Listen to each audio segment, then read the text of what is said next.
کبھی آپ نے سوچا ہے کہ تہجد کیوں اتنی پاورفل نماز ہے کہ اس میں مانگی جانے والی تقریباً 99% دعائیں قبول ہوتی ہیں؟ حالانکہ یہ فرض نماز بھی نہیں ہے بلکہ نفل نماز ہے، لیکن اس کے باوجود یہ اتنی پاورفل ہے کہ آپ کے تمام غم، پریشانیاں، مصیبتیں، تمام جائز دلی خواہشات رات کے اندھیرے میں پوری کر دی جاتی ہیں، کیونکہ اکثر رات کے وقت ہی انسان خود کو لے کر، اپنی زندگی کو لے کر اور اپنی زندگی میں چل رہی پریشانیوں کو لے کر بہت زیادہ محسوس کرتا ہے۔ دن بھر تو انسان دنیا کے کام کاج میں مصروف رہتا ہے، لیکن جب رات ہوتی ہے تو انسان اس وقت خود کو بہت بے بس، تنہا اور ٹوٹا ہوا محسوس کرتا ہے۔ اس وقت انسان اپنا درد نکالنا چاہتا ہے، اپنی بے بسی پہ رونا چاہتا ہے۔ جو خوش نصیب ہوتے ہیں وہ تہجد کے وقت اپنا درد لے کر اللہ کے حضور حاضر ہو جاتے ہیں اور اپنے درد کی دوا پا لیتے ہیں،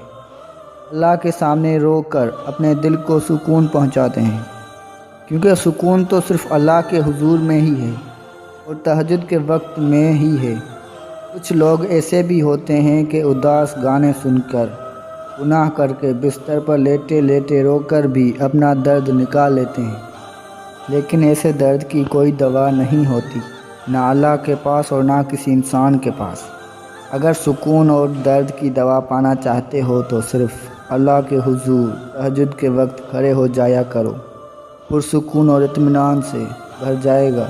اور اس خاص وقت میں جب سب لوگ سو رہے ہوتے ہیں، اللہ فرماتا ہے، کوئی مجھ سے مانگنے والا جو مجھ سے مانگے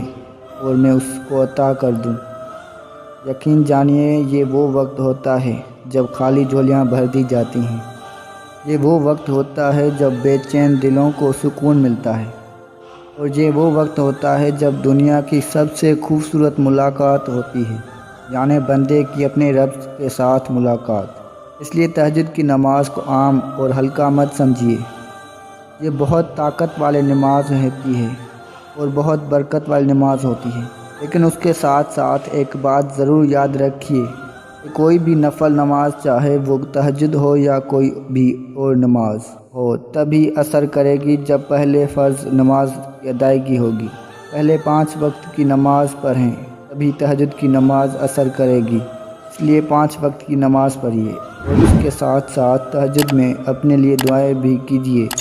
ہمارے لیے بھی دعا کیجیے گا۔ اللہ تعالیٰ آپ کی تمام دعائیں قبول کرے، آمین ثم آمین۔